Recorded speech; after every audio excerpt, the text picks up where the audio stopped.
Trek with 2Ks.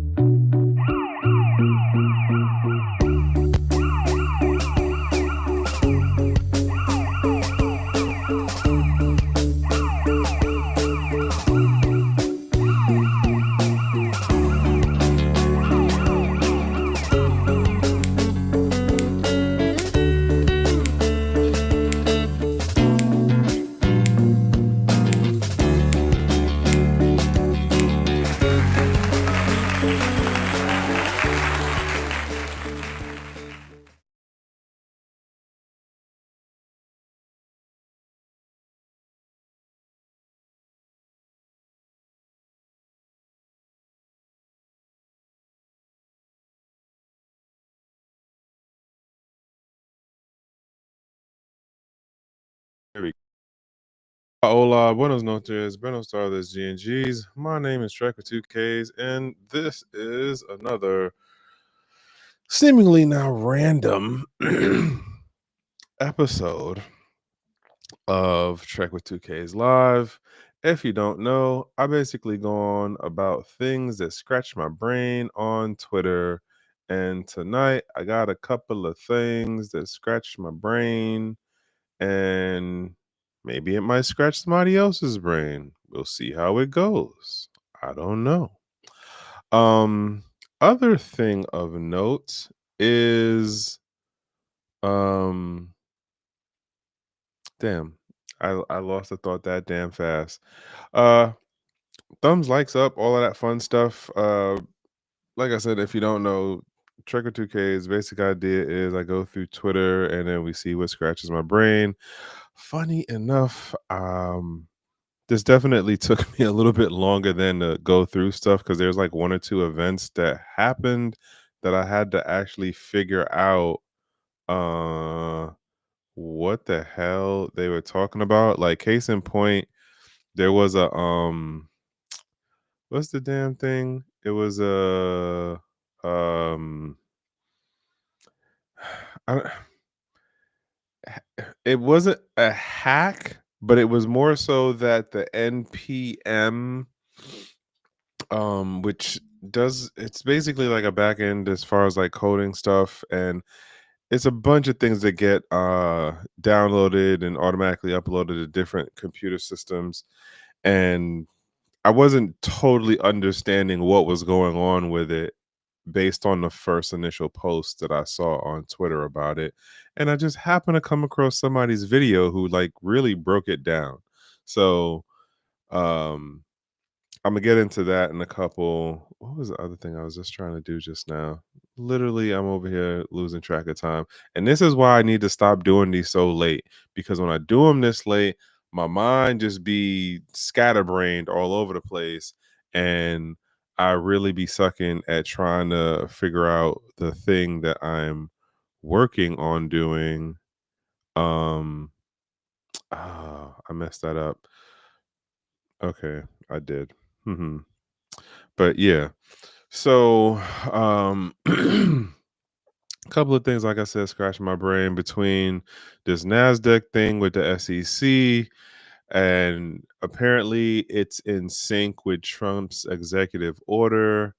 Um, the title of this episode is total clickbait. I'm saying it now. I'm also gonna say King said something, and I don't know who's gonna be interested in this when I get into the story. You know what? Let me step back a couple of paces. I'm gonna step back a couple of places.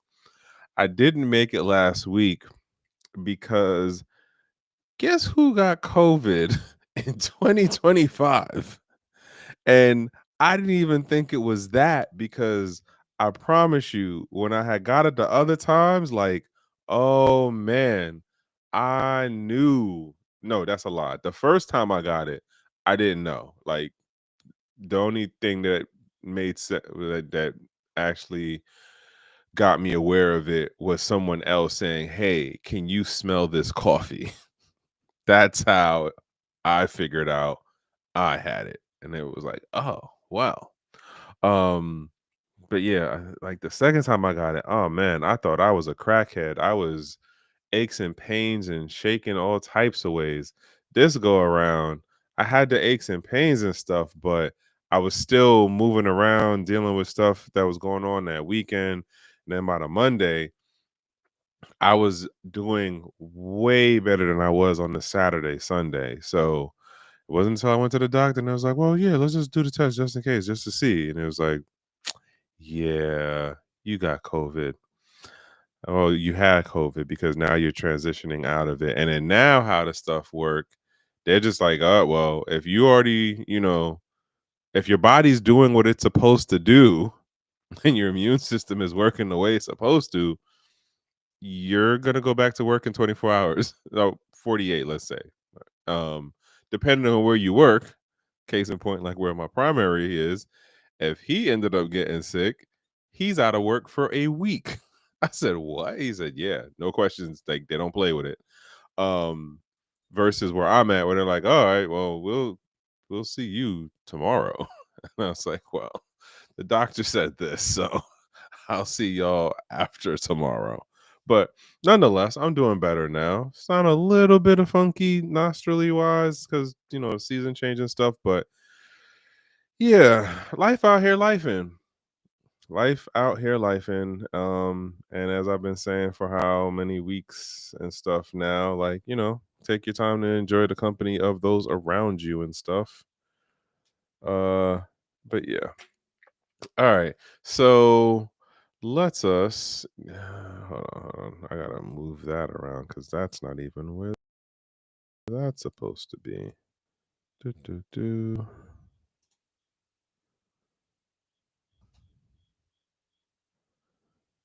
And I just seen that one, but I'm gonna get into it. Um yeah, I'm gonna start with this one. So let's let's jump into this one here. Um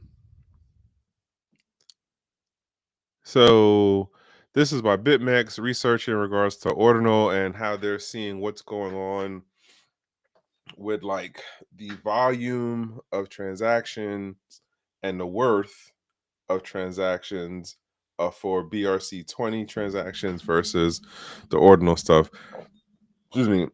I know most of y'all may not really care on the ordinal side of it, but something I've been wondering as far as like, and granted this is like a ways down the road for like when the last Bitcoin gets mined and stuff, but even now, especially with some of the foolery things that are going on here in the States, I do question if there will be other value,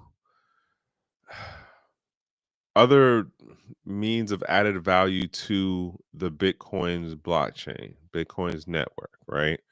And for some folks, it's this ordinals thing, right? For other folks, this is like, that's just scription and that doesn't really matter. And we've done it on other things before, blah, blah, blah, blah, blah. But I do wonder for the folks who are more on the technical end, if you are interested, maybe something to look into. It might matter to you. I was just curious on the end of when I seen it. It how am I saying it? It didn't necessarily like it scratched the brain a little bit just because I really haven't been paying attention to the ordinal stuff. And then out of random, BitMEX decide to put a paper out on that. Interesting. Um, and to the point, impact on the node runners, it might be something. Pardon me. That some of y'all might want to actually, pay attention to. I don't know. I'm gonna kind of run through some of these a little bit faster than others, honestly. Uh, Another thing is I gotta keep up with the algos, YouTube and Twitter and Twitch and stuff. So kind of get back in this rhythm of doing things in a more regular, is it regular pace? But nonetheless, just trying to keep up with the algos. Kazakhstan President Tokayev,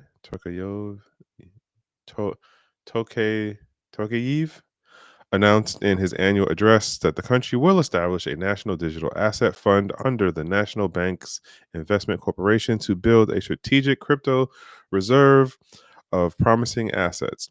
He also introduced the financial he also introduced the financial regulators to he also instructed the financial regulators to draft a digital asset law by 2026. Tokayev, I'm murdering the name, I know it. Confirmed plans to build a crypto city in Alatoa. That sounded kind of French, but it's not that.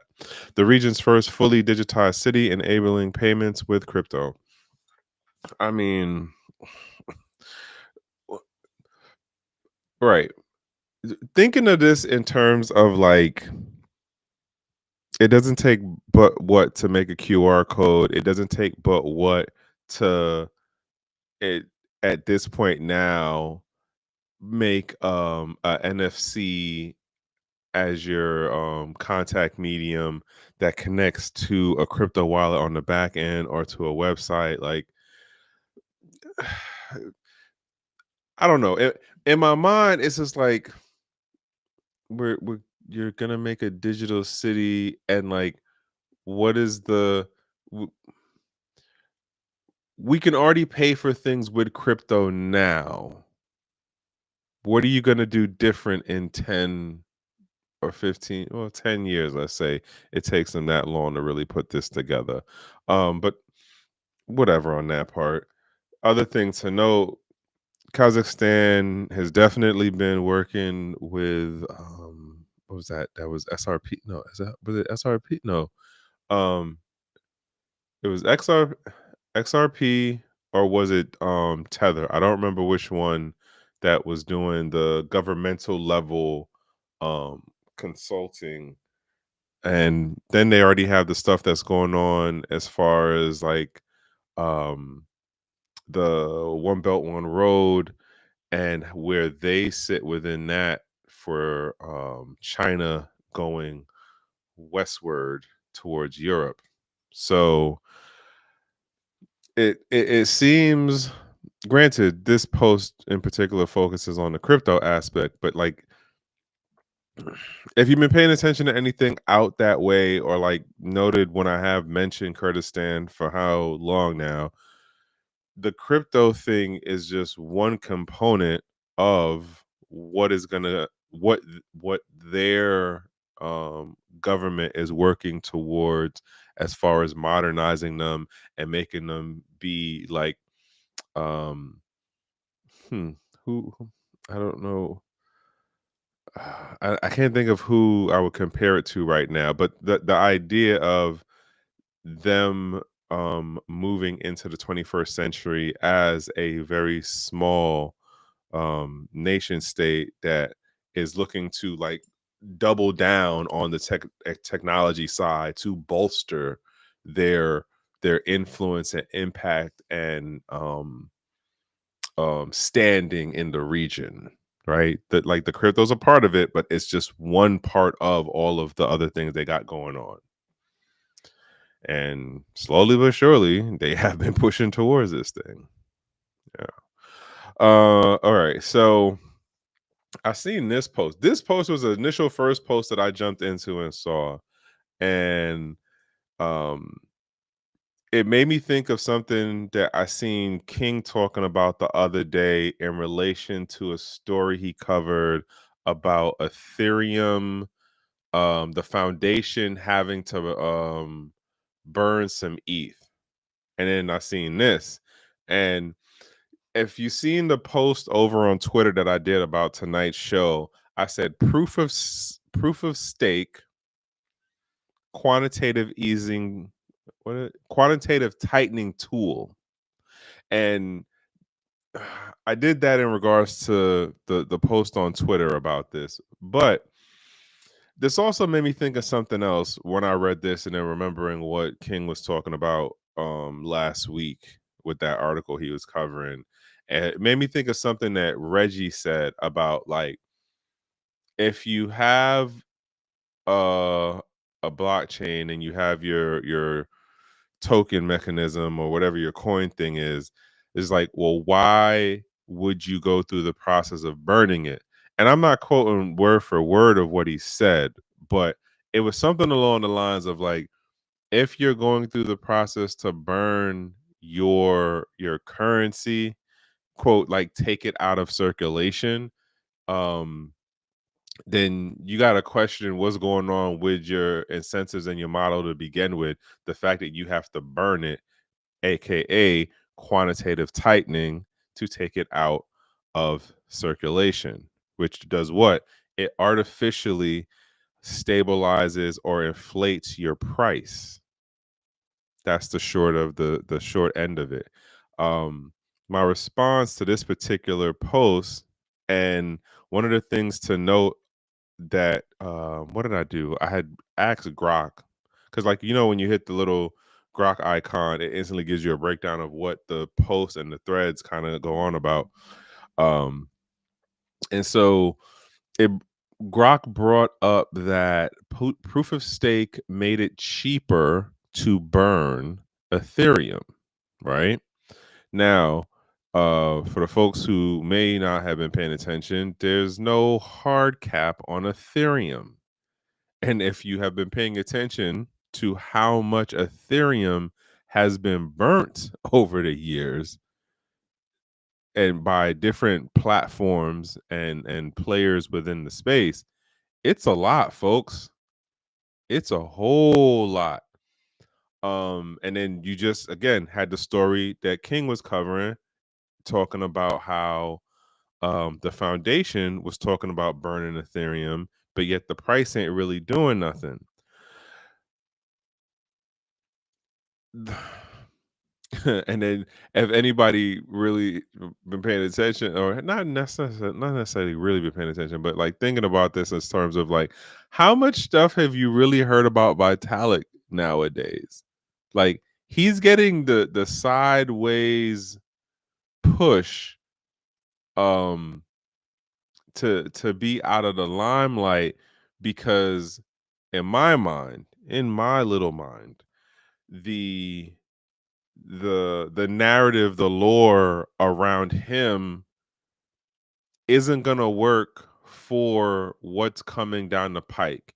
He was cool in the initial part when it was all about the tech bro people, the crypto money people, the code is law people.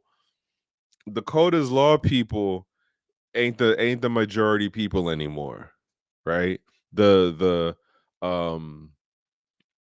folks now is on some like, nah, like we really don't care about this really smart eccentric dude. Like we need to go with a better public persona. And then this is just my take on it. Nobody gotta agree with me on this one, right? um but I feel like you don't really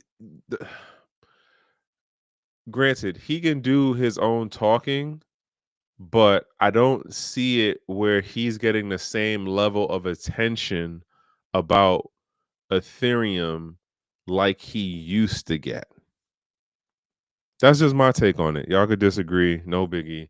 But this thing, once I started like rumbling around in my head about it, like I realized like proof of stake is a quantitative tightening instrument within the crypto space. Well, okay, let me rephrase that.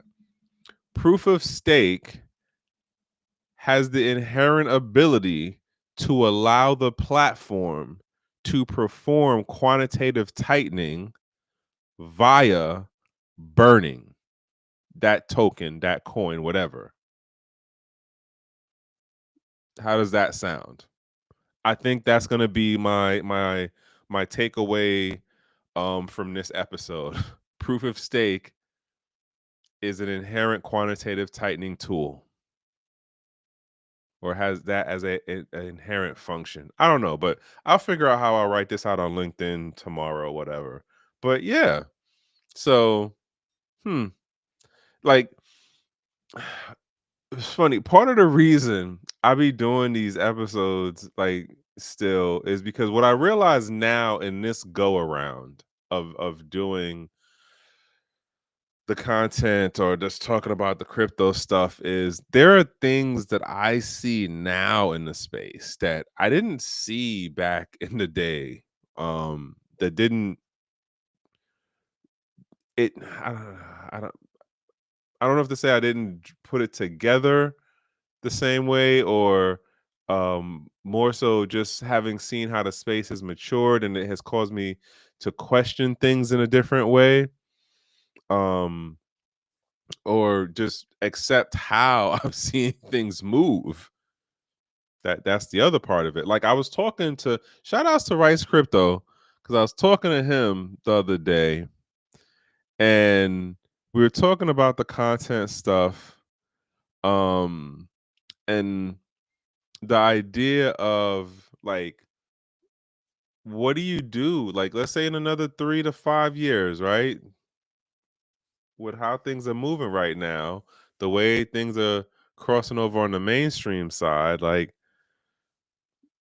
does making the content really matter or is it going to be as viable for those of us who've been in the crypto space for a good amount of time and like we know some things, we've done some things, we've seen some things, um but what is that going to matter in another 3 to 5 years? Definitely like 10 to 15, right? At that point Bitcoin to be 30 something years old.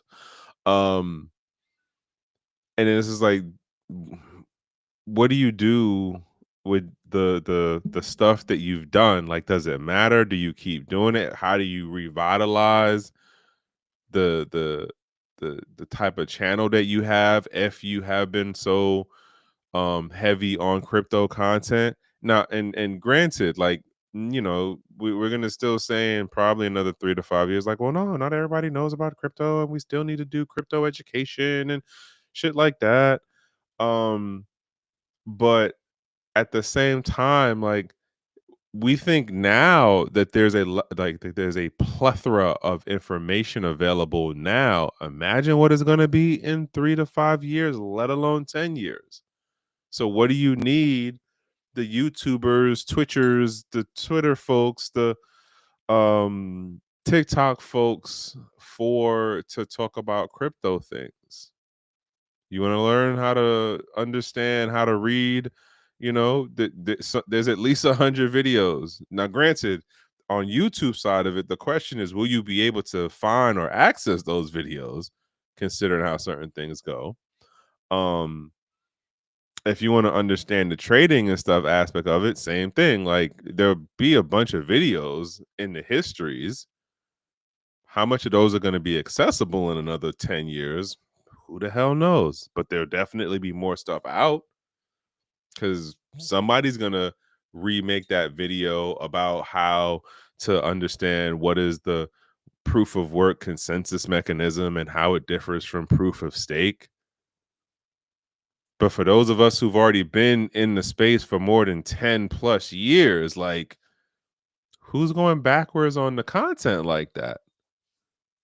Not us. I don't know. Just a thought, throwing that out there. Um, where does it go? Where does this content stuff go for those of us who are on the crypto train? I don't know. I really don't know. But again, shout outs to Rice Crypto. He definitely made me think about that. Definitely made me think about that. Let me jump into this next story. Hold on. I gotta there we go. Bring it over. So this joint, um, I, does anybody remember this? Does anyone remember this? 2 years ago, there was a project that inscribed part of the Afghan war logs from WikiLeaks on the Bitcoin blockchain. I don't know how much of the files are still classified. Leaking equals declassify. Decent chance, decent chance there's classified data on your node. For all you node folks who just do like set and forget, potential question. Also, you got to remember how the US works in particular. If it's something American, something US, if it touches whatever it touches, we be the first ones to be like, "Yo, hey, we own that. We control that. We can tell you what to do and not do with it." So imagine, and I'm curious, does anyone remember this about the stuff that was put out by Julian Assange back in the day? Well, not back. Well, back in the day, but as far as the doing, arguably a ordinal, because it is inscribing, excuse me, on the Bitcoin blockchain, which again goes to what was done in the early days, which was the news article that talked about the recession that happened in the '07-'08 period, that was in the early blocks of the blockchain, of the Bitcoin blockchain in particular. So history is being captured in this immutable data storage mechanism, um with a question mark around this part of it, as far as like, is this information, quote, still considered classified? Hmm, I don't know, but I was curious if anybody else remembered it. That's why I bookmarked it. um Another example of how, we can, what's what, I don't want to say immortalize. That seems to overstate the ability to be able to like put stuff on the blockchain. Um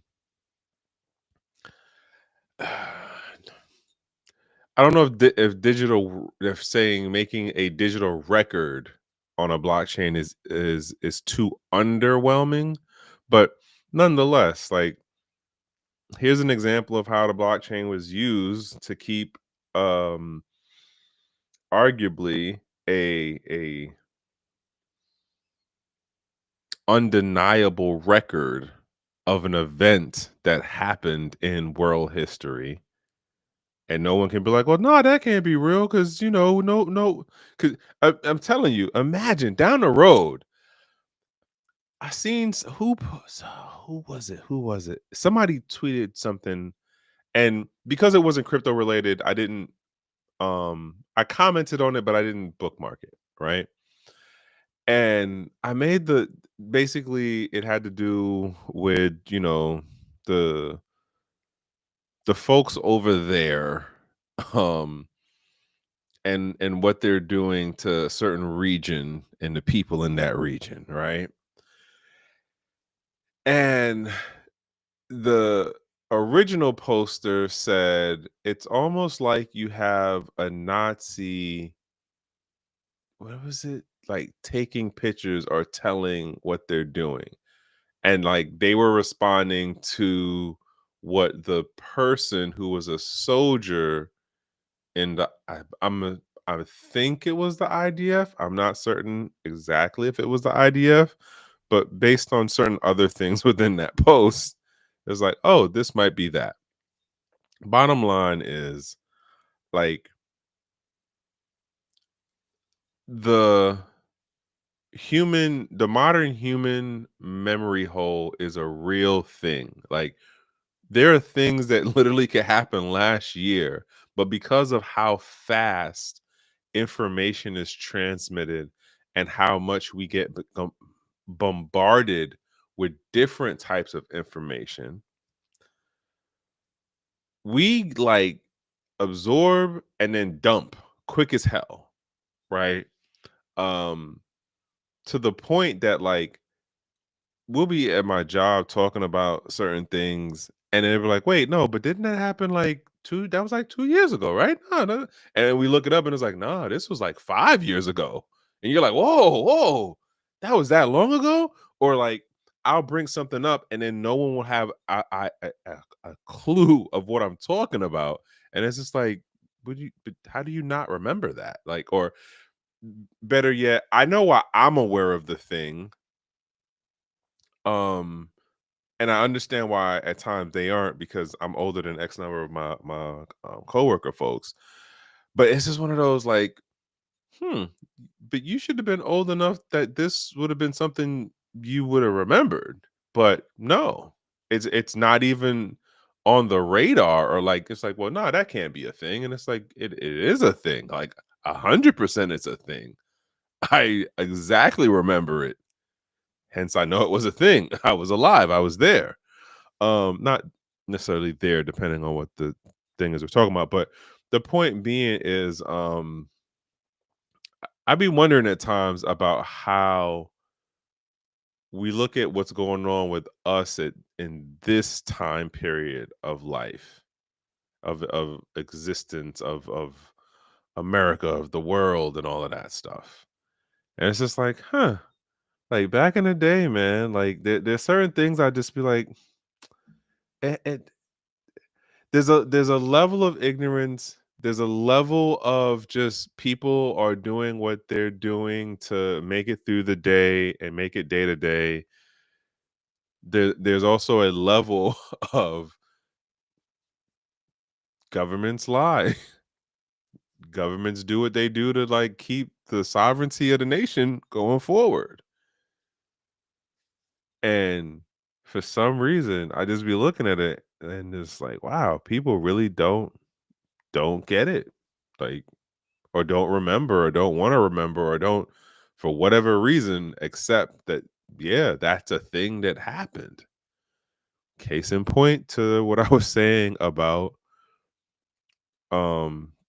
the tweet that I believe was about an IDF soldier. And I'm just like, wow, like their thought process on how they think history is going to look at them is mind blowing to me. But then again, I can't say nothing myself because y'all know gang, but I'm not in that situation. Like, thankfully, I am not in that situation. All right, pushing forward, pushing forward. Sorry to be the downbeater, deadbeater, blah blah blah. Also saw this one, and then this was what took me a little bit longer. So basically, um, there was a large scale supply chain attack, the progression of the NPM accounts of a reputable developer has been compromised. So the short of it is the developer puts out these NPM packets, and I mean like the numbers are up there for how much downloads they get across the globe. Um and I had to find this channel. Where is this channel at? This dude named John Hammond was the video that I had to watch to like get what was going on. So basically, the developer for this particular company messed up on the code or something along that line, and didn't catch that somebody added in something a little bit more malicious that basically messed with X amount of well, what it was targeting crypto wallets, but there's no um evidence out so far that there was any actual like major theft. And literally the situation, and shout outs by the way to my boy Crypto Blood, because actually I seen this post on his joint first, and then I went looking to figure out what the hell and how to make heads or tails of this. So the packets get pushed out, you know, kind of automatically, depending on how you have your settings on your windows and stuff like that. And from what I can gather between the tweets and the dude John Hammond's video, the stuff was able to be fixed relatively quickly.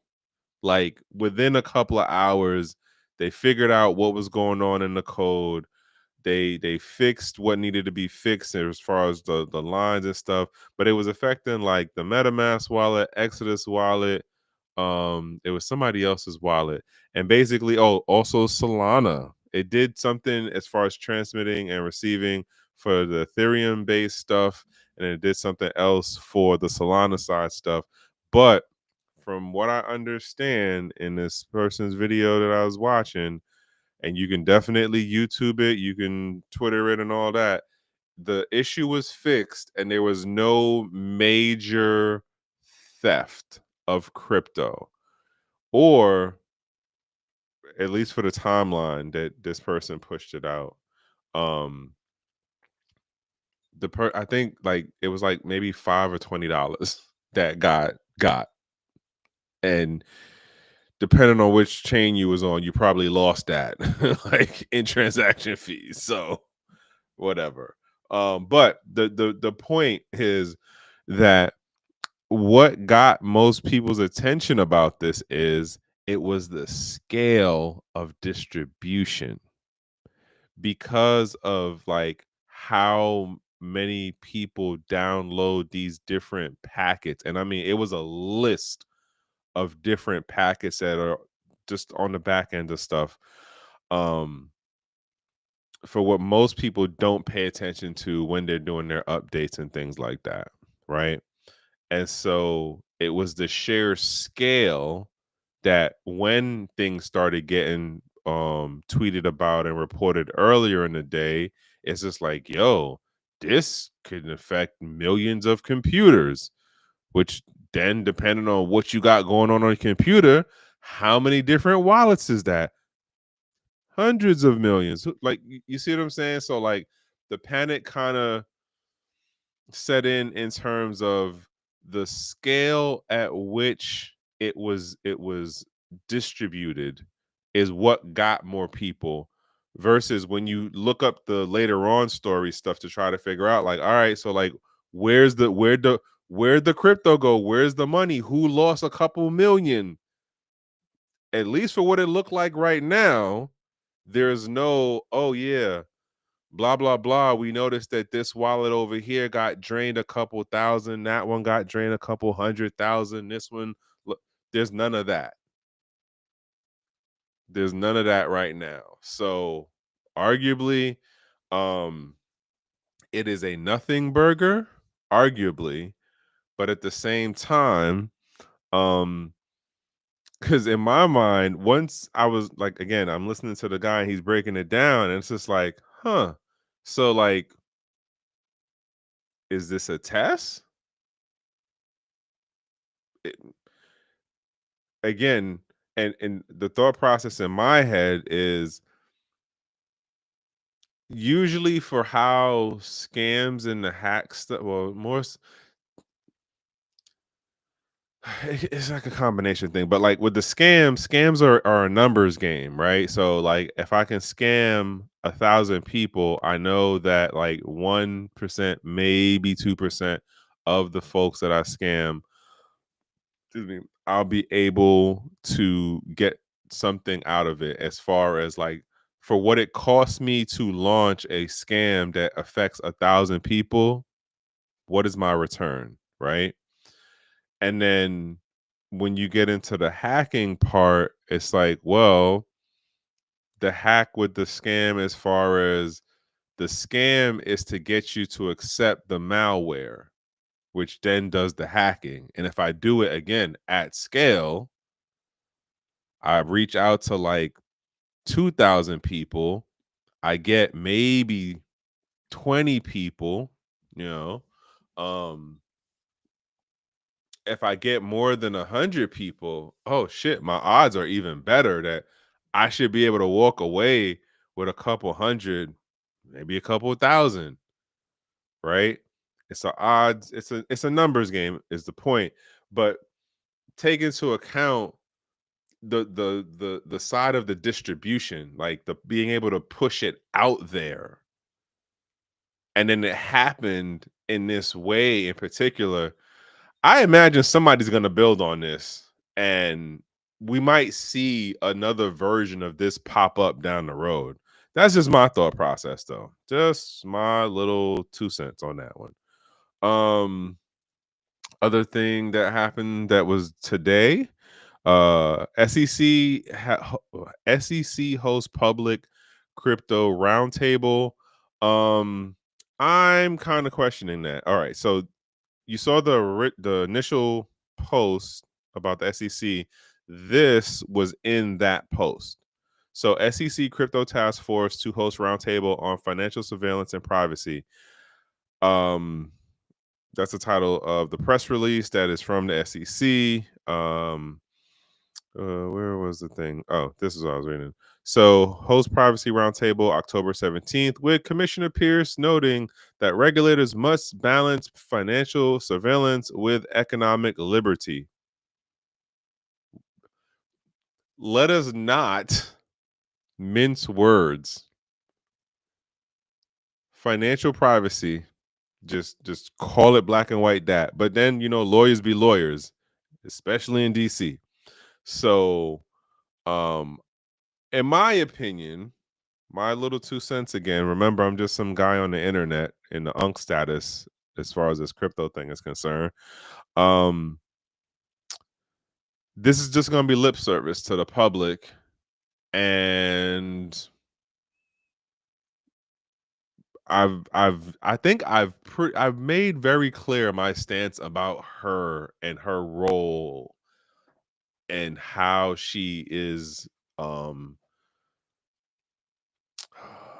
labeled in the crypto community, but in the larger thing of like the financial world as it relates to regulators and bureaucrats.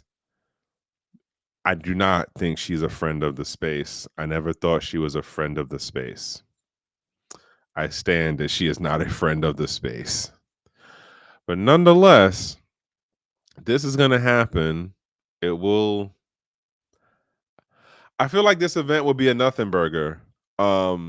But folks are gonna talk it up because it's her, and I don't know who's gonna actually attend this event, and we'll see. I wonder if this would be something to talk about at the Black Blockchain Summit. That's September. What is that? Oh yeah. By the way, if you're in DC, what is that? September. Why do I keep forgetting this? September 26th and 27th. That's what I'm trying to say. September 26th and 27th. That is when that is happening. So yeah. Pardon me. I gotta cut this. Nonetheless, I think I'm gonna bring this topic up at the Black Blockchain Summit because I feel like we keep getting into this thing of like, yeah, we need to talk to the government and blah blah blah with this, and it's like, can we cut the lip service and call it for what it is? But that's just my take.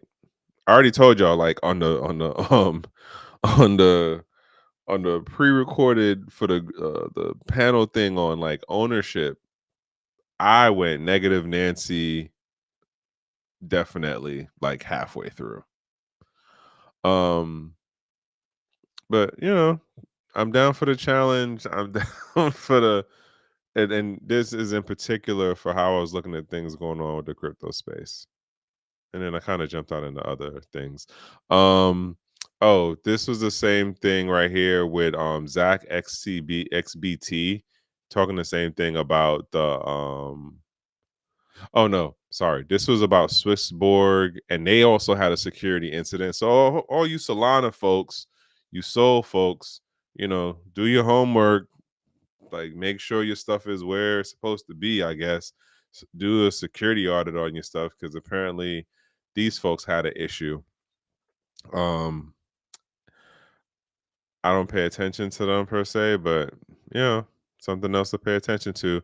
And the last thing is this one here, which is about the Nasdaq filing to enable trading of stocks in tokenized form, which again I told y'all the title was a clickbait title, and it actually is labeled the wrong way. So the idea is, so here's the funny thing, right? This is a funny thing about how technology works, and in addition to like how finance works, um,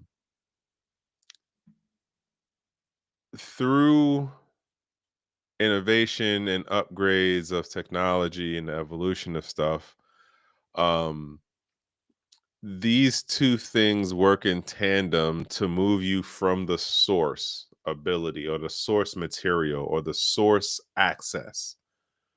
So, case in point, um, we don't walk around with satchels of gold anymore. We went to a point where we had IOUs or notes that said, "Hey, this person has X amount of gold in this institution known as a bank, and if they want to do some business with you, they can give you that represents that." And then we eventually get to credit cards, and then we get to where we talk about NFC technology to be able to do tap and go and things along that line, right? Financial side and technology work hand in hand, and I'll say the same thing even on on the technology as far as like the computer side, like the ability to have it where you initially had to learn how to code in like C plus or C plus plus, or you're doing like Python and stuff, right? And then eventually you get to where like you don't have to know it as much. And then you get to a point where like, oh, well, you don't really have to know it because you can put it into a computer and go to on a particular website, and then boom, like it can spit out some level of code for you that works to make a website. And I'm using a very simple example, but the point is to understand that like that ability to be at the source of the access or the source of the resource, or the asset, technology and the finance world are interesting in how they work in tandem to move you as we advance away from the base layer, the base asset. I gave the example with gold and how money and currency moves along in the medium. Um, and then the same thing in relation to like being able to build a website. And so here we have this example of how the Nasdaq filed with the SEC to take stocks and bring them into a tokenization medium, which one of the upsides, and it's said a couple of times in here in talking about like um what was it? Hold on. You know what I want to do. Nope. Hold on. I gotta do it here. Let's see if it will still do it for me. Yes. So, where is it? Because apparently at some point, uh, this also aligns with Trump's executive order for what he's trying to do with his whole crypto thing or the family crypto related thing. Uh,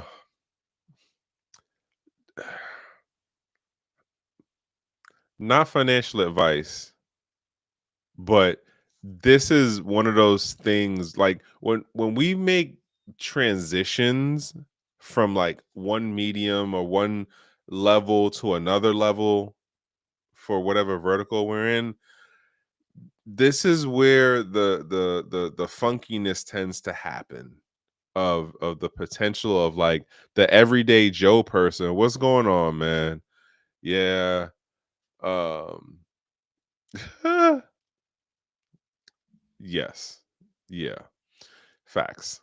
Um, but to my point, or trying to get back to the thought, when you have the stuff like this going on, the everyday average Joe person who ain't paying no not nothing of this has the potential to get caught out there. And the odds are highly, yeah, yo, I told somebody that the other day. I said, yo, you know, we went back to being the Dow, right? And they were like, what are you talking about? I said, you know, we're no longer Dodd, we're Dow now. They was like, what? I said, yeah, we left the DOD Department of Defense. Now we're Department of War. They ain't have no clue what I was talking about. And I was talking to somebody in uniform, mind you, and I was like, "Yeah, that just happened." When I heard that, I had to go and look that up on. I said, "Wait, what?" Executive order. There was another executive order that was put out in relation to that. Yeah. Yeah. Yeah. So many things, so many things. But where was I trying to go? I just you man, you so made me lose the freaking thought just now. Oh, okay, bet. I'm gonna do this instead. So this sounds good at face value in terms of like, hey, does this mean we'll be able to do 24-hour trades? Which oh, the codes and the scams are going to be real off of that. 24-hour trades. I'm not saying that's not an upside. I'm not saying it's not, but like the level of artificialness that can get pushed in to the market movement and the price volatility is going to be crazy, because you think like the way traditional stocks work now with hyper trading, even though we have like the day trade and the after hours and stuff like that, but like if we were actually running on a where everyone was able to interact on a 24-hour cycle, bruh, the volume is gonna look crazy. The money velocity. Oh man. Anywho, this is this other one, and I have to look into this one a little bit more to see what. And I'm not gonna play the video on this, but apparently this happened September 26th. Um, sorry, September the 6th, which was over the weekend. Yeah, that was like on a Saturday. I gotta find out more about this because remember a couple weeks ago, I had talked about Mark Ross, and he had a whole video talking about how the um the stable coins and the treasury were going to be connected. And I was saying like, yo, like there's definitely something funky about the commodities mix, because Tether was looking to do a whole separate product, and then they're talking about making it that any financial institution that can go through the paperwork process can start a stable coin. Like the setup is real. and and the average Joe is going to get slaughtered in this. Like slaughtered. Pensions is gonna get screwy as hell. Um yeah, it's gonna be, it's gonna be rough when this thing actually starts rolling. But nonetheless, I literally saw this like right as I was about to do the live thing. Um and so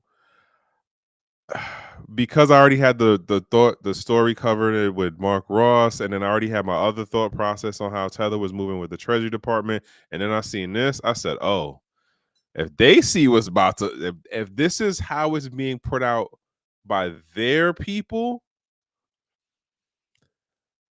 say what you want as far as like, oh, that's propaganda, or all that, but listen, like we flat out have government officials lying to the public in bold face. And then on top of it, you have the folks who are telling you that they're gonna screw us, like in bold face. So, yeah. Only Bitcoin. Would you agree with this statement? Proof of stake has as an inherent tool the ability to do quantitative tightening,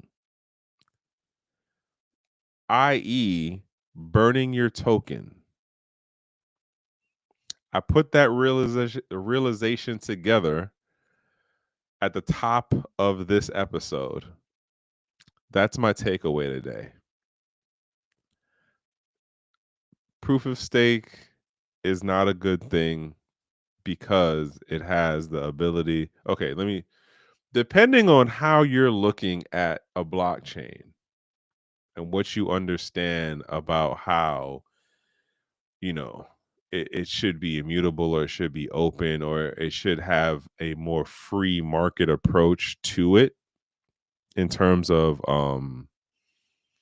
economic value.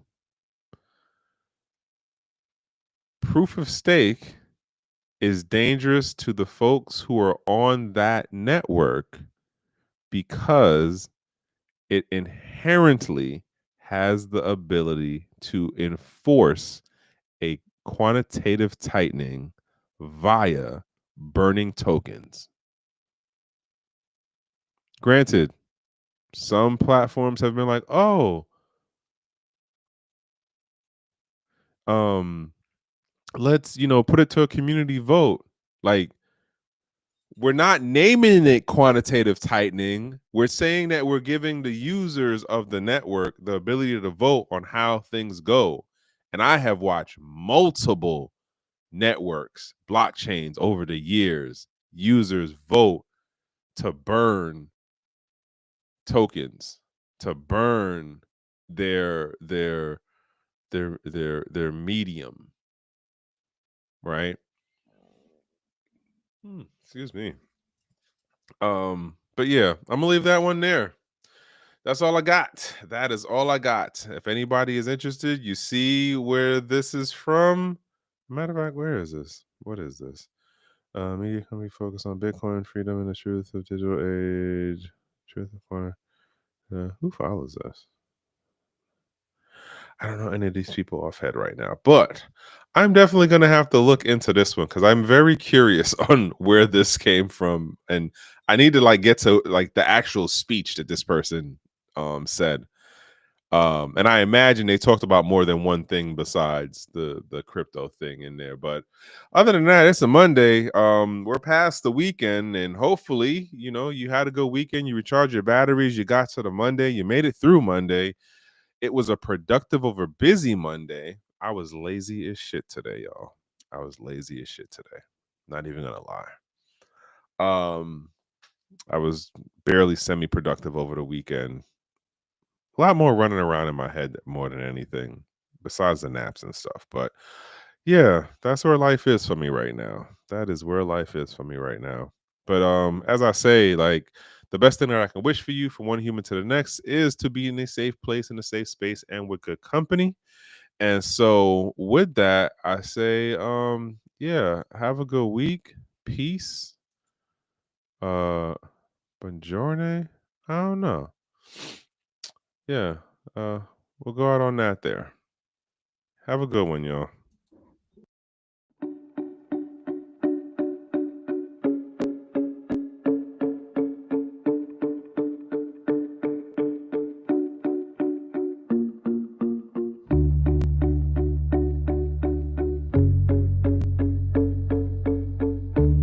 I'm Trek with 2Ks.